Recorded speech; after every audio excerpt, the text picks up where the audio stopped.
ہوا مجھے خبر ملی، 3 نوجوان میرے پاس آئے، کہا ہماری والدہ کا انتقال ہوا ہے، حضرت آپ نے نماز جنازہ پڑھانی ہے۔ فرماتے میں نماز جنازہ پڑھانے کے لیے آ رہا تھا، تو جیسے میں وہاں پر پہنچا ابھی پتہ چلا ابھی تک غسل نہیں دیا گیا، حالانکہ مجھے وقت بتایا تھا فلاں وقت جنازہ ہوگا، میں وقت مقرر پر آ گیا۔ تو میں نے پوچھا غسل کیوں نہیں دیا گیا؟ لوگ خاموش تھے۔ کہا اتنی دیر میں کیا دیکھا، جو غسل دینے کے لیے 4 عورتیں اندر گئیں، تھوڑی دیر کے بعد وہ باہر نکل کر آ گئیں، پھر اور عورتیں آئیں، وہ گئیں، وہ باہر نکل کر آ گئیں۔ میں پوچھتا بھائی غسل دے دیا گیا؟ کہا جی غسل نہیں دیا گیا۔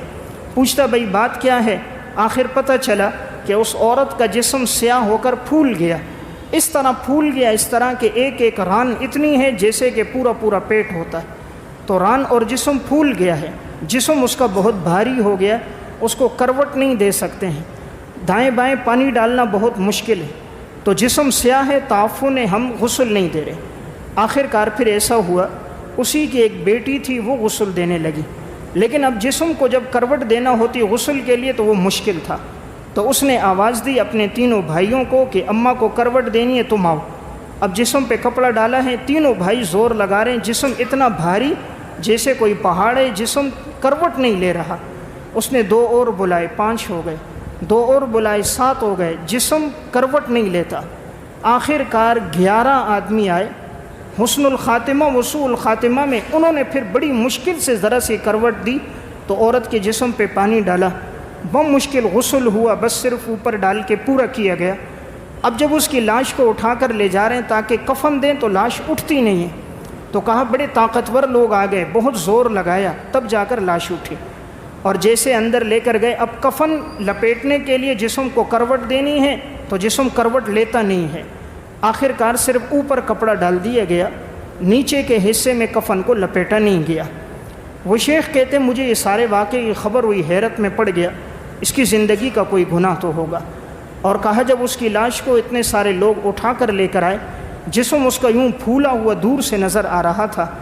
کویت کے اندر قبریں گہری کرتے ہیں اور وہ ذرا گہری قبر میں مردوں کو دفناتے ہیں، تو کہا جی اتنے سارے آدمی اٹھا کے لا رہے تھے لیکن ان سے وہ لاش قابو نہ ہوئی، جیسے قریب پہنچے قبر کے وہ لاش گر گئی، گرنے سے یوں ہڈیوں کے ٹوٹنے کی آواز آئی، جیسے دنیا میں کسی کی ہڈی ٹوٹ جائے آواز آتی ہے، جوڑ جوڑ کے ٹوٹنے کی آواز آئی۔ کہا جیسے اندر رکھ دیا گیا تو اس کے 3 بیٹے تھے،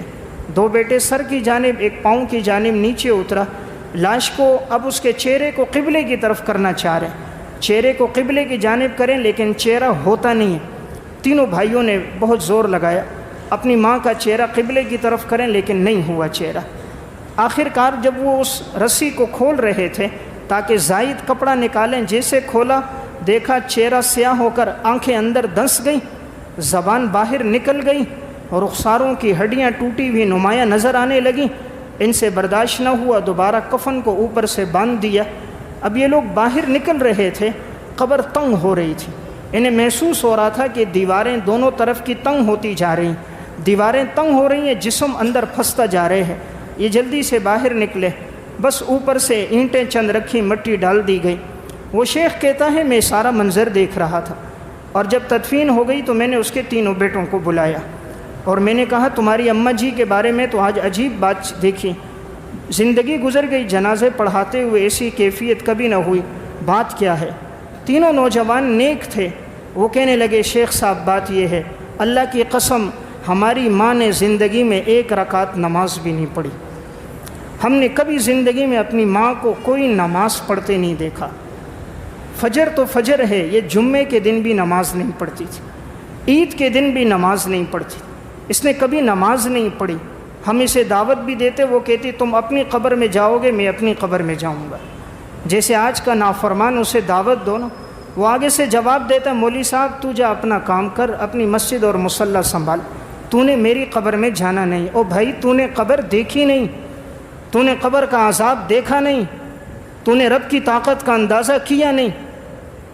تو اللہ نے یہ عذاب دیا، اس وجہ سے اس نے زندگی میں 1 دن نماز نہیں پڑھی، اس لیے نماز